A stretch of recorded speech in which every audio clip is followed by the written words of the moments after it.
গৃহস্থালী কাজের মূল্য ধরা হলে বাংলাদেশের জিডিপিতে নারীর অবদান দাঁড়াবে 48%। এরপরেও দৃষ্টিভঙ্গির পরিবর্তন না হওয়ায় তাদের এই অবদান নীরবে চাপা পড়ে যাচ্ছে। বিকেলে ওসমানী মিলনায়তনে আয়োজিত এক অনুষ্ঠানে এই মন্তব্য করেন রাষ্ট্রপতি মোহাম্মদ আব্দুল হামিদ। নারীর প্রতি পরিবার, সমাজ ও রাষ্ট্রের দৃষ্টিভঙ্গি পরিবর্তনের লক্ষ্য নিয়ে বিশেষ প্রচার অভিযানের উদ্বোধনী উপলক্ষে এই অনুষ্ঠানের আয়োজন করা হয়। সমান সমান মর্যাদায় গড়ি সমতা শীর্ষক এই প্রচার অভিযানের উদ্যোগ নিয়েছে মানুষের জন্য ফাউন্ডেশনের 122টি সহযোগী সংগঠন এবং মহিলা ও নারী বিষয়ক মন্ত্রণালয়। অনুষ্ঠানে রাষ্ট্রপতি বলেন, গৃহস্থালী কাজে নারীদের অবদানের আর্থিক মূল্য প্রায় 2.5 লাখ কোটি টাকা। অথচ প্রথাগত পিতৃতান্ত্রিক দৃষ্টিভঙ্গির কারণে সাধারণত নারীরা তাদের কাজের স্বীকৃতি ও মর্যাদা থেকে বঞ্চিত হন। অবদানকে চিহ্নিত করার মাধ্যমে তাকে মর্যাদা দেওয়া এবং তার কাজকে স্বীকৃতি দেওয়া।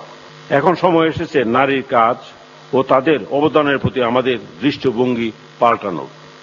কারণ দৃষ্টিভঙ্গির পরিবর্তন ছাড়া নারীর প্রতি বৈষম্য ও সহিংসতা রোধ সম্ভব নয়।